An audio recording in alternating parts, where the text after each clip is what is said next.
Okay, good morning. So we are doing Augustine today. And even though Augustine is not as famous as some other thinkers we've looked at this semester, he's actually very important because he's actually the intellectual architect of the Catholic Church. And in this world, the Catholic Church is the largest organization. It has 1.5 billion members, and it's been around for almost 2,000 years.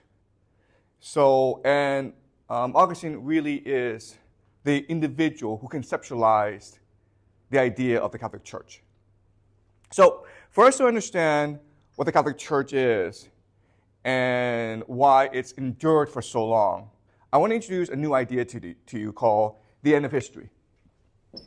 This is a concept that was introduced by an American State Department official named Francis Fukuyama at the end of the Cold War, when the Berlin Wall fell. And his argument is that history has been a struggle of ideology. We've had paganism, we've had communism, we've had socialism, we've had democracy. And through this dialectic, through this constant struggle of ideas, we have now reached the end of history where liberal consumer democracy is the best idea. Not only is it the best idea, but it's the perfect idea that will allow us to endure for the rest of history. Therefore, it is the end of history. Now, of course, we know this idea is wrong. But what's interesting for us is this has been a recurring theme in human history, where every major political leader who's come to power has announced that this is the end of history, that all of history has led to this point where I am now ruler. And from now on, we can enjoy paradise on earth. Okay? So let's look at some examples that we looked at this semester. First example is King David, right? Remember that we discussed that when King David came into power, he sponsored the writing of the Bible as an apology to explain why he's king. And we also looked at the story constructed by the Yahwehs, how Yahweh, the God, he builds the world because he's a poet, because he's lonely.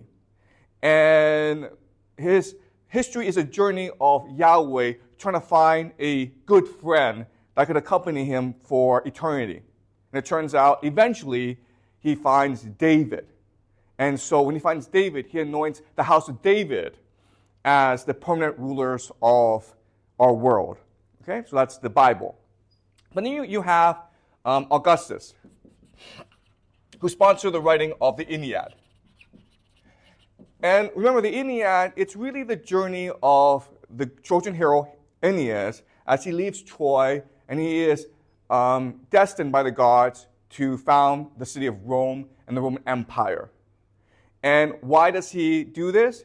Because eventually, Rome will become the greatest empire on earth, with Augustus as the first emperor. And so that's the end of history. Once the Roman Empire is constructed, then peace, eternal peace, is now on earth. Okay? And then you had Constantine, who was emperor after he fought a brutal civil war to reunite the Roman Empire.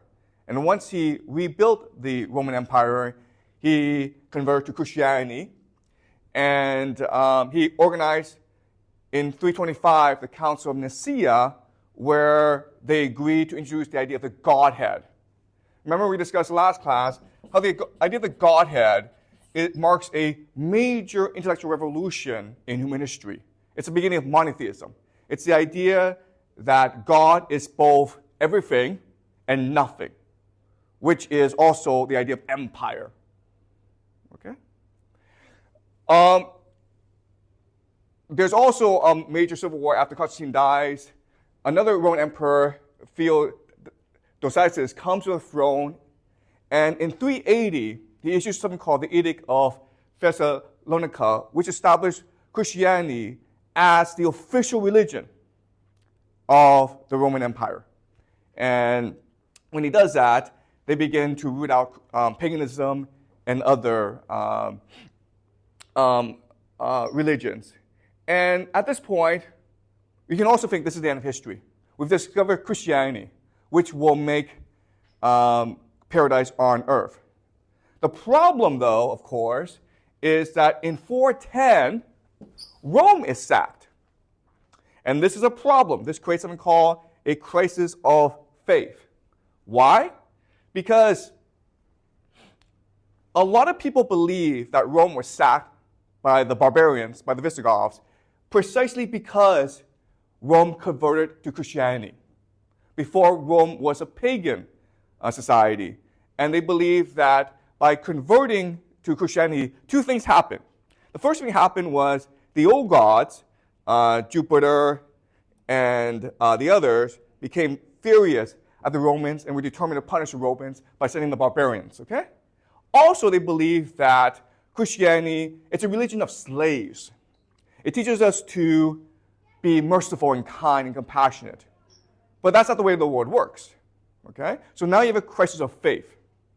And the very authority of the Catholic Church is challenged. And so at this point, Augustine, who is a bishop of the Catholic Church in Northern Africa, he comes up with this theory that establishes the Catholic Church as beyond the world, okay? So other individuals have introduced the idea of end of history. But what Augustine does is he takes the Catholic Church out of history, okay? Out of history. What does that mean? It means that history is really about mortals battling for power. But the Catholic Church, it is a representative of God on earth. Therefore, it will remove itself from history. You guys can battle it out, but we will always be the representative of God on earth. Okay? And to establish this, he writes a book called City of God.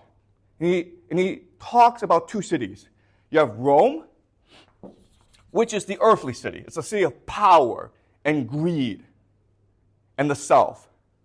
And then you have a city called Jerusalem, which is the spiritual city. It is the city of God, of spirit, of selflessness, of paradise. Okay? And the Catholic Church will always be centered in Jerusalem. And if you follow the Catholic Church, if you're obedient to God, then your spirit can also enter Jerusalem. Otherwise, you'll always be trapped in Rome. Okay?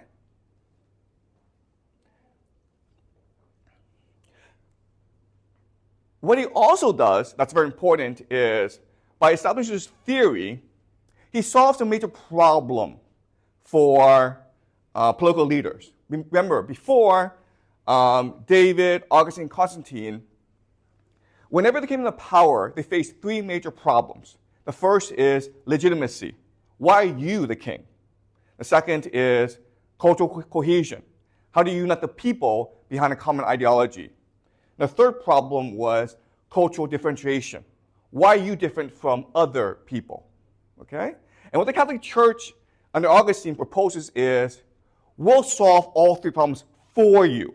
We, the Catholic Church, will give you legitimacy because you are the representative of God on earth. Okay? And that's why, even though in the following few centuries, there will always be power shifts, the Catholic Church will always be at the center of these power shifts because they are the ones who are able to provide authority and legitimacy to whoever comes into power. Like, for example, Charlemagne. Okay?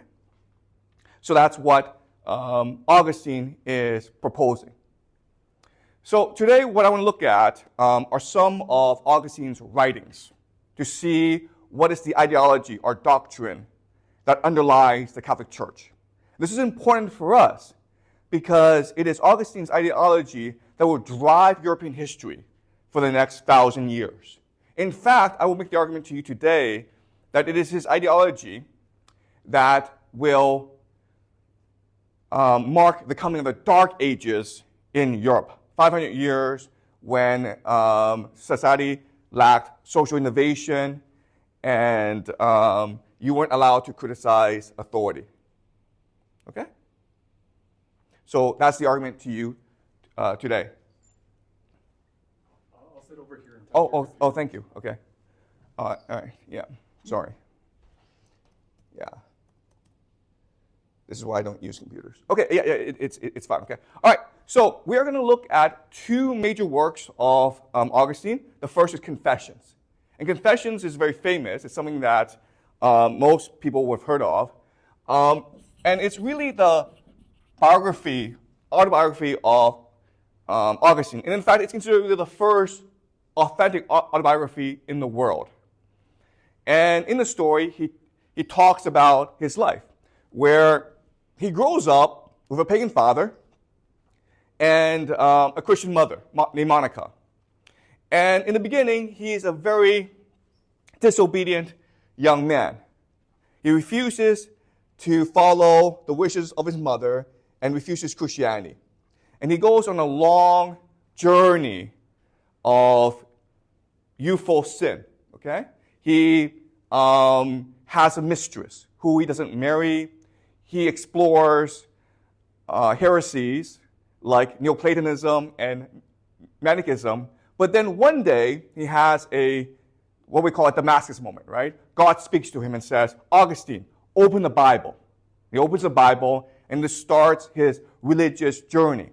And at age 42, Augustine becomes the bishop of Hippo. And from then, he begins to construct the ideology that will underpin the Catholic Church. Okay? Now, for whatever reason, historians think this memoir is authentic, or he's telling the truth. And the one thing that you will learn in life is whenever a politician or a powerful individual writes a memoir, it's complete BS, okay? There's something authentic or true about it. So we're going to read a bit of Confessions, and this is really the most famous part of the Confessions. It's really Augustine's rewriting of the story of the Garden of Eden, okay? So this is what he says when he's a young man or a young boy. I wanted to carry out an act of theft and did so, driven by no kind of need other than my inner lack of any sense of or feeling for justice. Okay? So one thing that he points out over and over again is we are born in sin, we are of sin, we are evil people. Okay? And that's why the Catholic Church is important. Because only the Catholic Church can steer us into goodness. If left to our own devices, we can only commit sin.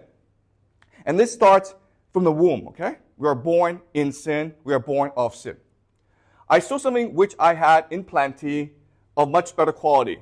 My desire was not to enjoy not what I sought by stealing, but merely the excitement of thieving and the doing of what was wrong. Okay? Why do we sin? Because we enjoy sinning. Because that is our nature. When we steal, it is not because we're hungry or because we need something. It's because we enjoy stealing. Okay? It's pure pleasure. There was a pear tree near our vineyard laden with fruit, though attractive in neither color nor taste. Okay? So again, this is the retelling of the Garden of Eden, where there's a tree of knowledge, right? Well, here there's a pear tree. Okay? To shake the fruit off the tree and carry off the pears, I and a gang of naughty adolescents set off late at night after we had continued our game in the streets. We carried off a huge load of pears, okay? So they stole a huge load of pears from someone. He doesn't tell us who, but it's someone, okay? And then they didn't eat any of the pears. They just gave it to pigs. Okay? They just did this because they enjoyed sinning. Now, okay, let me make a few comments. First of all, we would think it's just boys having fun, right? They don't mean any harm by this. They're just playing. They're just being curious. They're just exploring, which is part of human nature, right? What Augustine is saying is that's exactly the problem. Curiosity can only lead to evil. Exploration can only lead to sin. That's why we commit sin, because we think curiosity is a good thing when in fact it's an evil thing that can only harm others. Okay? And the other thing is, this is clearly a retelling of the Garden of Eden story, right? Where Adam and Eve, they eat that fruit. And here, what Augustine is saying is, first of all, Adam and Eve are stealing. Okay? Stealing is not a word used in the Bible, okay? But Augustine is saying they are stealing. That's the first thing. Second thing is,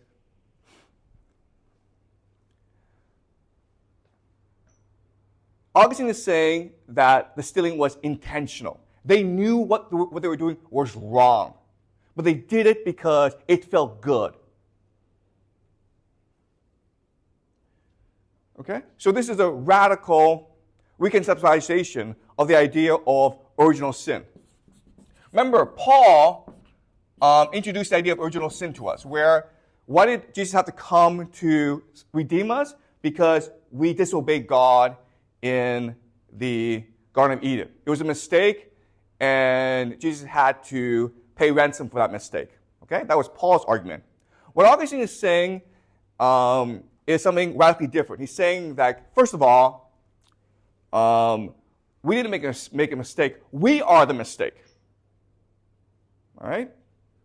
We are the ones born to sin. Therefore, we will always disobey. And then what else he's saying is this, and this is really important. This happens in about 350, right? This is about 300 years after Jesus sacrificed himself for us. And he's still sinning. So he is negating the sacrifice of Jesus. Just because Jesus sacrificed himself does not mean we've stopped sinning. In fact, we continue to sin. Okay? So, this is a radical reconceptualization of the Christian faith. We are born sinners and we will always sin unless we are taught to obey God. That is our fundamental mission on earth, to obey God. Okay?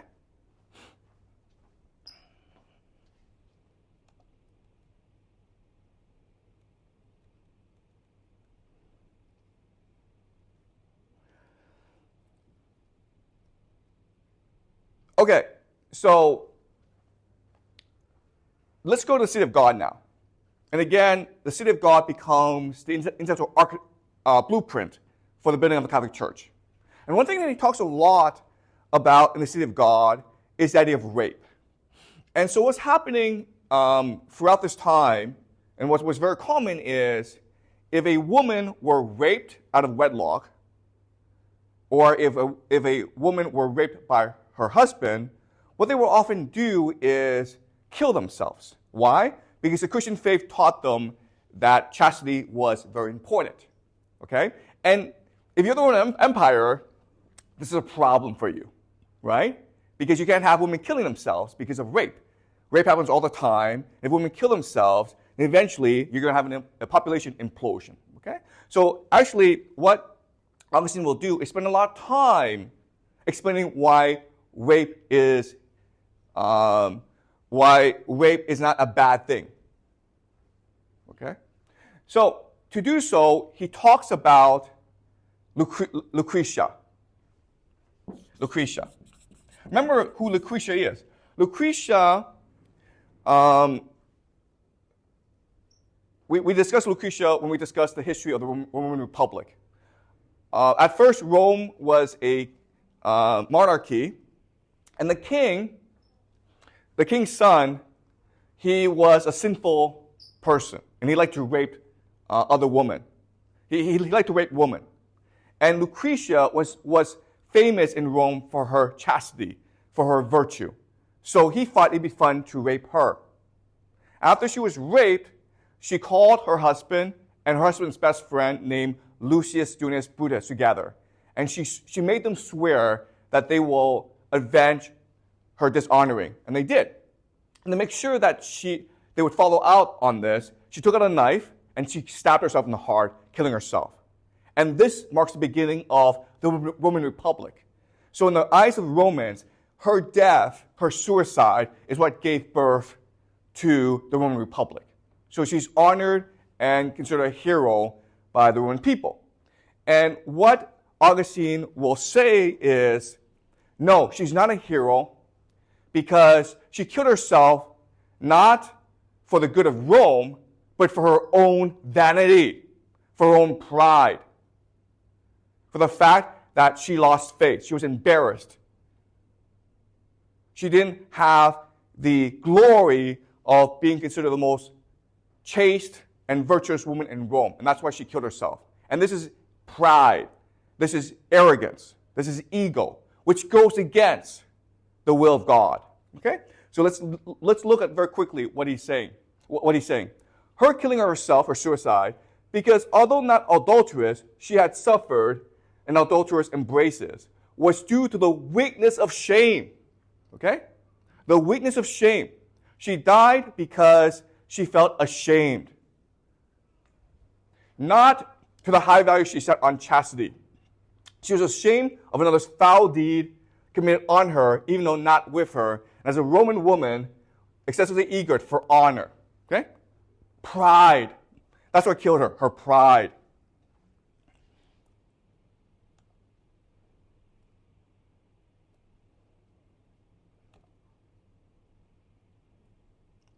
Sorry, let me, I hate computers. Okay. But Christian women do not kill themselves. If you are a true Christian, you would never kill yourself. Why? Because murder is a worse crime than rape. Also, rape is something that happens in the mind. It's not real. Christian women do not kill themselves. They have the glory of chastity within them, the testimony of their conscience. They have this in the sight of God. If you were raped, but you didn't consent to it, don't worry, because God knows, and so God will forgive. But if you kill yourself, that's committing wrong against God. Okay? So this argument, it's really gaslighting, okay? And he does this a lot in his logic, okay? It's really gaslighting. He's making certain points about the nature of humans, okay? First of all, each and every one of us is God's property. We are not free of ourselves. We are God's property. Therefore, when we kill ourselves, we are offending God, okay? That's the first thing. Second thing that he's saying is, we can do no good because we are burdened by our pride and our sin. If we choose to act, we can only do wrong. Okay? So what he's saying is this. If you are walking in the forest and you see a young boy drowning in the lake, don't jump in the lake to save him.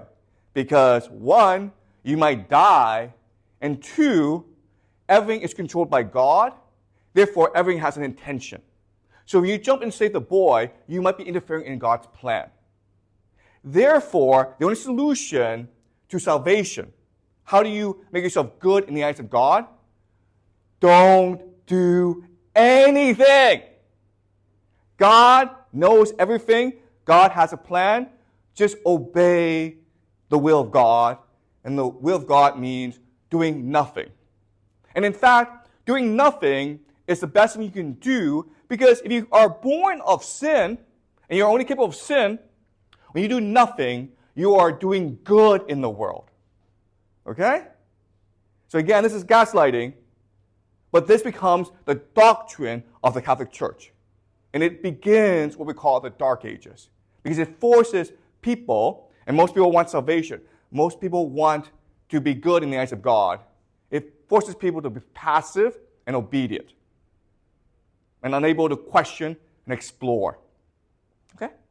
So any questions so far before I move on?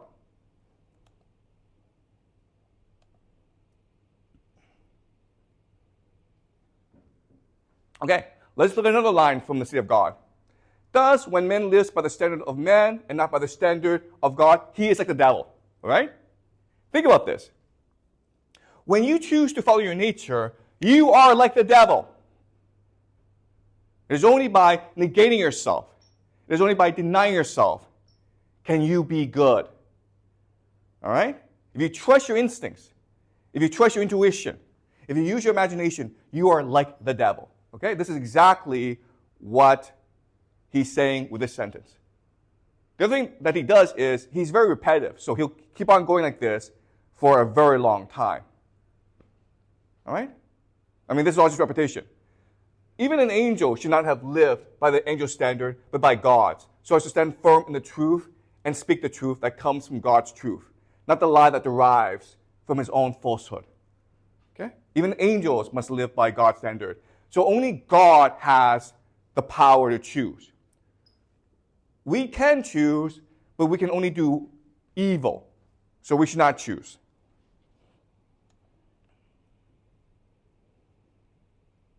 Okay?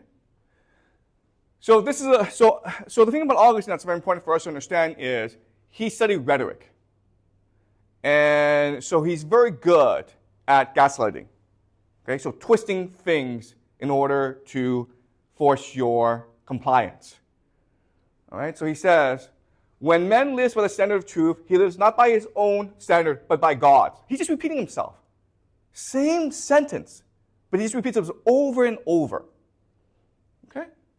So why is he doing this? Why is he doing this? And any thoughts? What is the city of God? The city of God, Sorry. If I could turn the question back to you. Yeah. The one thing I'm curious about, both with the confessions and the city of God. Yeah. Is that at this point, who is his audience? Who is he writing for? That's a great question. That's exactly it. Who is his audience? Exactly. His audience is clearly not for us or ordinary people, because at this time, most people don't read and write, right? So his audience is actually for the priesthood. Okay? His audience are for those individuals who are about to be anointed by the Catholic Church to preach to the layman. And as a priest, you are forced to encounter a lot of theological issues, right? And so what Augustine is doing when writing City of God and Confessions is creating a rhetorical manual for the priests to basically gaslight their constituencies. Does that make sense? Okay, so think of this in many ways as the equivalent of the Confucian classics in China, right? So when you apply to become a bureaucrat in China, you have to take the Confucian examinations, right?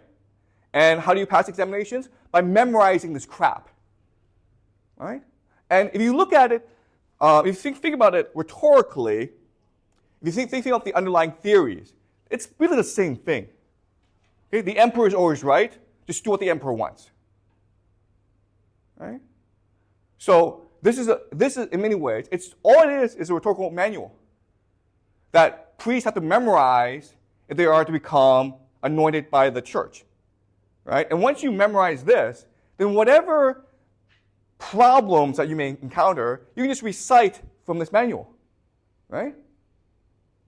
And the main argument is, hey, we're born of sin, therefore you can do no good. Even by asking questions, you are exposing the devil in yourself, right? Even by questioning the church, by asking me this question, you're showing the devil in you. And our responsibility, the only path to salvation in this world is by fighting the devil within us. Okay? So focus your attention on the devil within you. Ignore the fact that the world is corrupt and evil. Ignore the fact that the landlord is exploiting you. Ignore the fact that the Catholic Church is stealing from you. Okay? Ignore all that. That doesn't matter. What matters is the internal world in you. Life is a constant struggle against sin because the devil is in you. And you must purge the devil if you are to find salvation in God. Okay? So that's the logic of the argument. Any questions? Okay, are we clear about this? Okay, it's not a sophisticated argument, but it's a clever argument that becomes the basis for the dominance of the Catholic Church during the Dark Ages and the Middle Ages. All right. All right. Now what he's going to do, and this is very important, is he's going to analyze the story of Adam and Eve. Okay? He's going to explore, why did this happen? Why did Adam and Eve in paradise, why did they disobey God? All right, so let's look at his logic. It was in secret that the first human beings began to be evil. And the result was that they slipped into open disobedience. Okay? What this is saying is, why did they disobey? Because Eve and Adam conspired in secret against God. Does that make sense? Okay, that's what he's saying here. It was in secret, okay? They conspired. That the first human beings, Adam and Eve, began to be evil. It was because they talked to each other that they conspired to disobey God. All right? For they would not have arrived at the evil act if an evil will had not preceded it. Why did they do this evil act? Because they themselves were evil. All right? That's important to understand. They were not tricked by the serpent. They were not curious. They were just evil. For pride is the start of every kind of sin. And what is pride except a longing for a perverse kind of exaltation? Okay? They want to become God. The serpent told them that if you ate the fruit, you become God. That's what tempted them, okay? The pride. For it is a perverse kind of exaltation to abandon the basis on which the mind should be firmly fixed and to become, as it were, based on oneself and so remain. What this is saying is, pride means we are leaving God and becoming more of ourselves. Okay? There's two ways you can go. You can move towards God, which means to obey God, or you can move towards yourself, okay, which is to sin. This happens when a man is too pleased with himself, and a man is self-complacent when he deserts that changeless good in which, rather than him in himself, he ought to have found his satisfaction. Pride, okay? Pride makes us happy. It makes us ambitious. But it will blind us from God. This dissociation is voluntary, for if the will had remained unshaken in its love of the higher changeless good, which shed on it light to see and kindle in it fire to love, it would not have been diverted from this love to follow its own pleasure. Okay? We abandon God. And the will would not have been so darkened and chilled in consequence as that the woman believed that the serpent had spoken the truth, and the man to put his wife's will above God's commandment. Okay? So here's the problem. The man listened to the woman. Adam was tricked by Eve. All right? And to suppose that this was a venial transgression when he refused to desert his life's companion, even though the refusal entailed companionship in sin. Okay? So Adam was forced to make a decision. Eve had already eaten that fruit. So either Adam could follow God and disavow Eve, or he could follow her in sin. He followed her in sin. And that's why we are doomed. Okay? So what doomed Adam? What doomed Adam? It was love. He loved Eve. And that's why he decided that, yes, yes, Eve is doomed, but I love her, so I must doom myself as well. That's why Adam ate the fruit.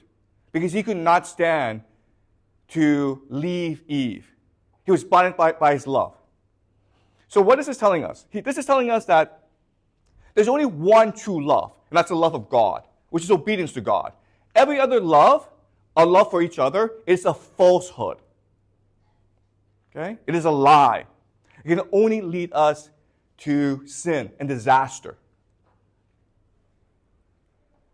Now let me ask you a question. Who else said this? Love can only lead you to disaster. It is a disease. You must deny it. You must recognize it for the disease that it is. Who else said this?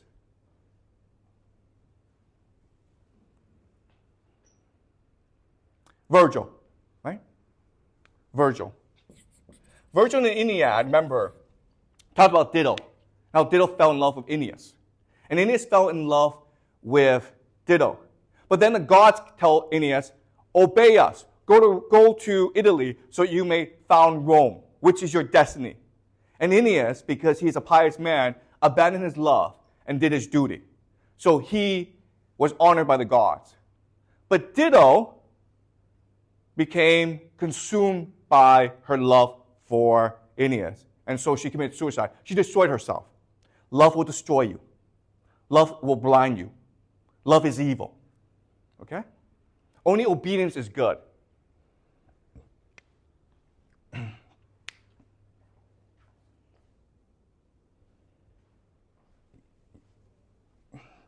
Let's continue.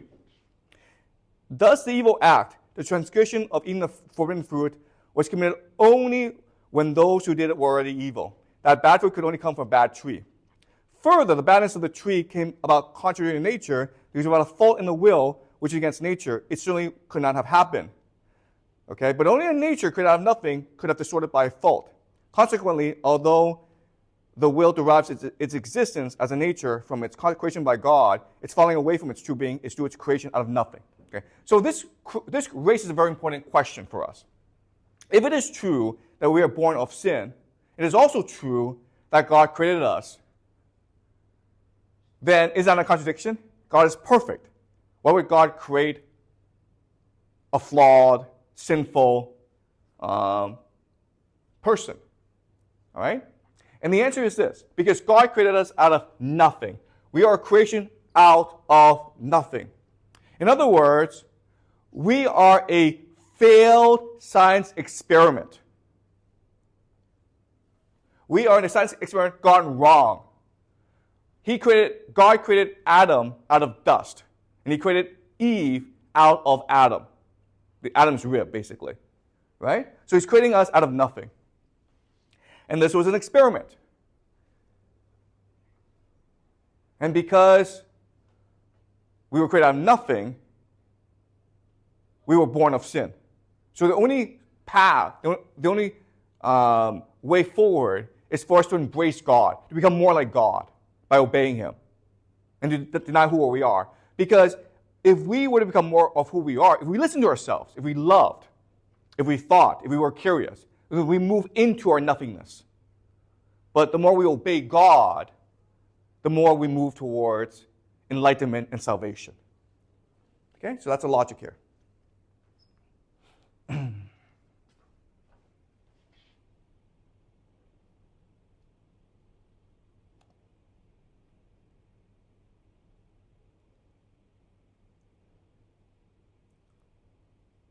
Okay, so he concludes. That is why humility, okay? Humility just means self-denial, self-negation, all right? Complete obedience. Forget who you are, it doesn't matter. Just obey God, which is the Catholic Church, right? Okay, so God really means the Catholic Church. This is why humility is highly praised in the city of God, and especially enjoined on the city of God during the time of its pilgrimage in this world. And it receives particular emphasis in the character of Christ, the King of that city. We are also taught by the sacred scriptures that the fault of exaltation, pride, the contrary of humility, exercises supreme dominion in Christ's adversary, the devil. Okay? So he's creating a dichotomy. In the city of Rome, in the city of earth, pride triumphs because that's the seat of the devil. In the city of God, humility triumphs because that's the seat of Jesus. This is surely the great difference that sunders the two cities on which we are speaking. The one is a community of devout men, the other a company of the irreligious, and each has its own angels attached to it. In one city, love of God has been given first place. In the other, love of self. Pride, ego, will. All this is found in the city of Rome. But in the city of God, the only thing that exists is humility and love of God. Okay?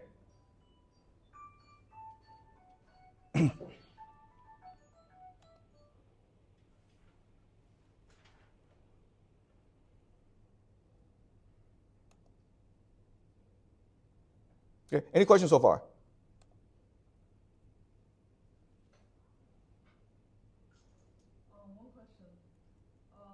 Augustine suggests that because it's after 300 years after Jesus died, right? Yeah. So Jesus can't even save us. Then why is God saving Jesus? Oh, that's a great question. Okay, so Jesus is dead, and Jesus didn't really do anything because we're still born of sin. Right? So why did God send Jesus? And the answer is to awaken us, to show us that there's something wrong, and we must correct ourselves, to lend us, to show us the light. But it is we who must walk towards the light. Okay, does that make sense? All right, so we'll conclude with this passage. And this is towards the end of the city of God, okay? In the heavenly city, then, there will be freedom of will. So this is really curious because for the entire book, he's been talking about how freedom of will is bad because we're born of sin, right? It will be one and the same freedom in all and indivisible in the separate individuals. It will be freed from all evil and filled with all good, enjoying unfailingly the delight of eternal joys, forgetting all offenses, forgetting all punishments. Okay? So what's the logic here? The logic is this. When we are on earth, we are by ourselves. We are separate from God. But when in the city of God, we'll have achieved reunion with God. We will have returned to God. We will be the same as God. God is in us, and we are in God. And therefore, we will be incapable of sin.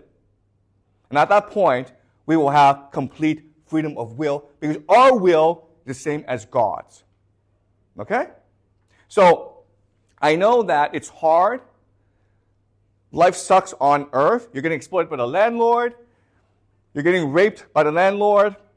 You're getting killed by your neighbors. Who knows, okay? Life sucks.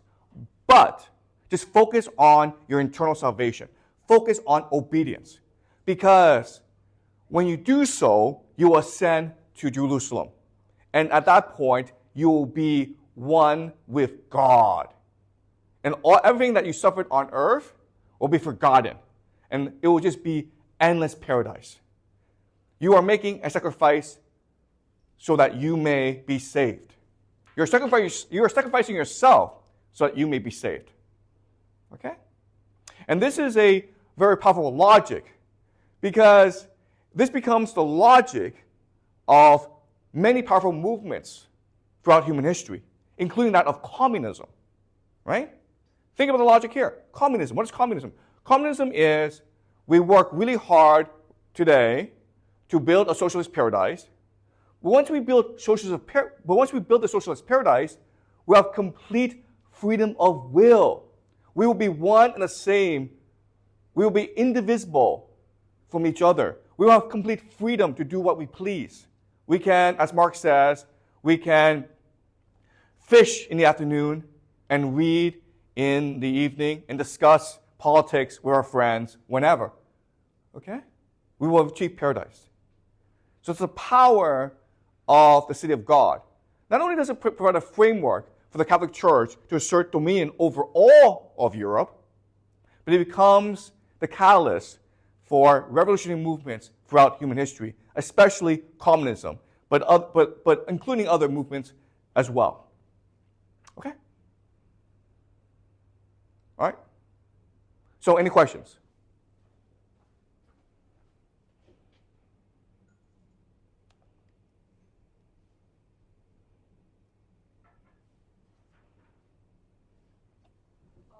So can you talk a bit more about who is Augustine, like his identity?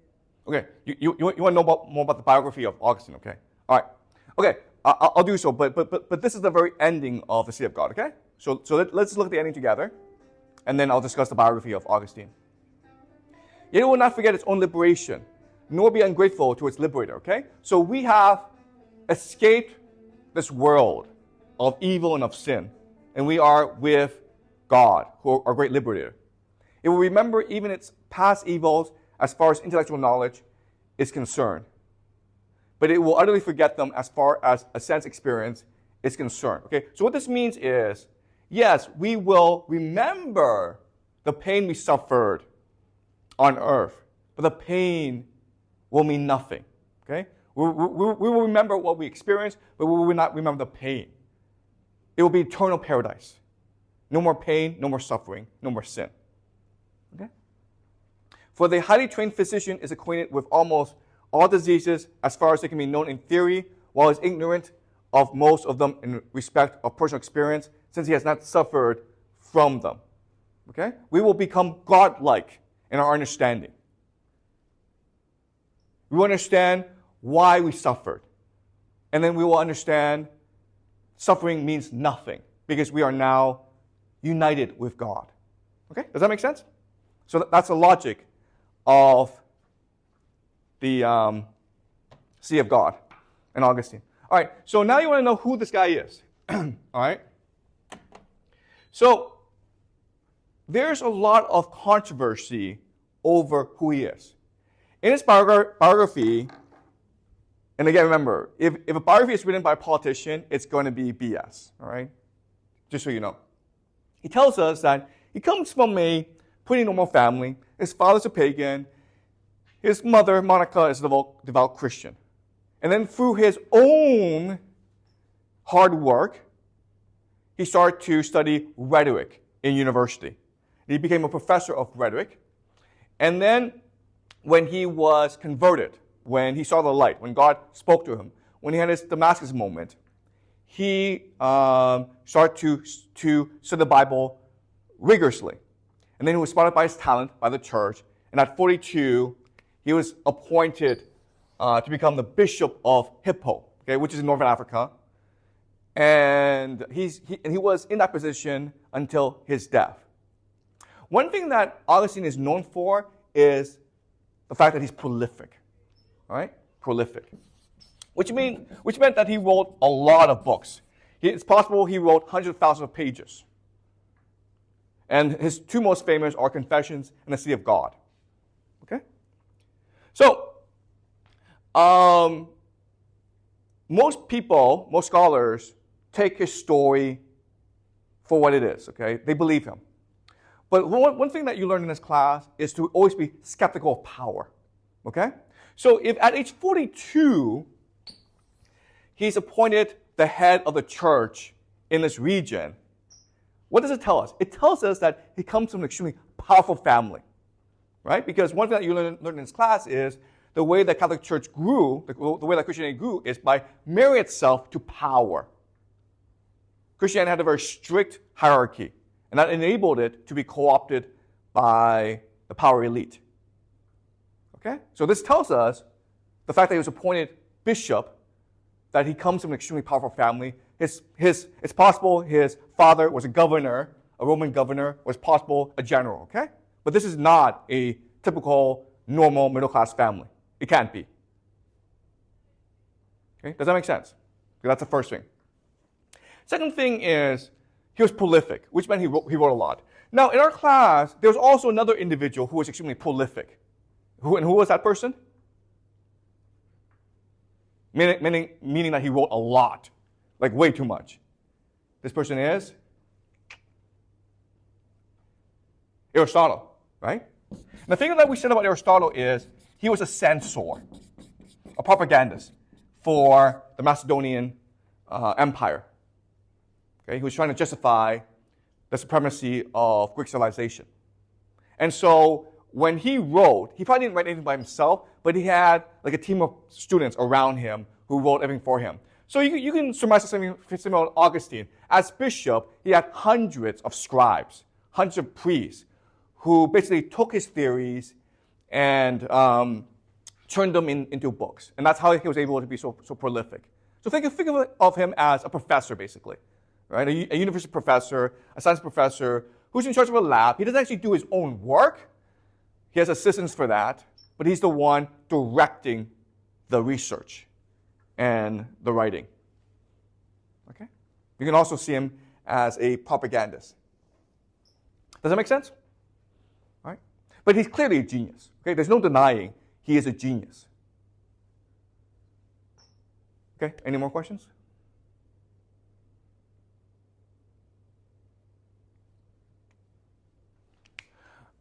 Okay, so even though this is all genius, it's only because they're an empire and they can gaslight their people. Okay? So the logic is basically like this.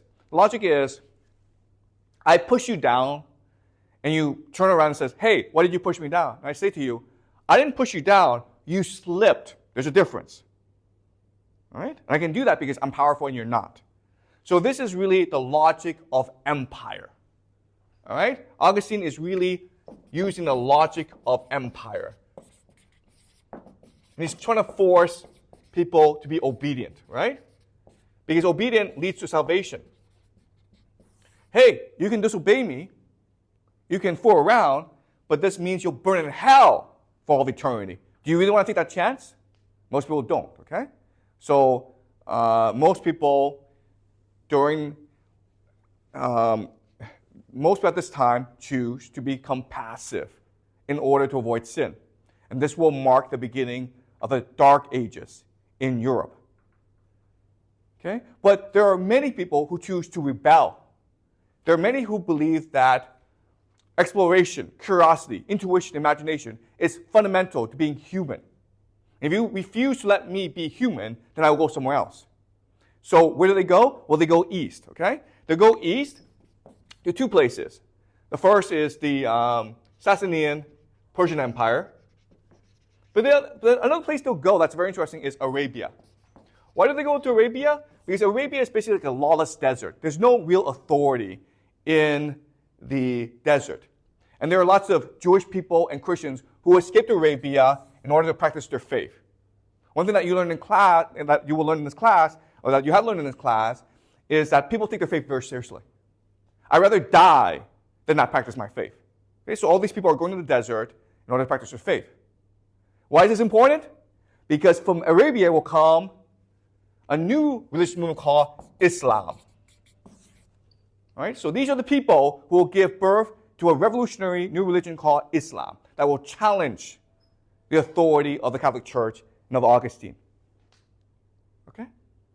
And this is what we will discuss next class.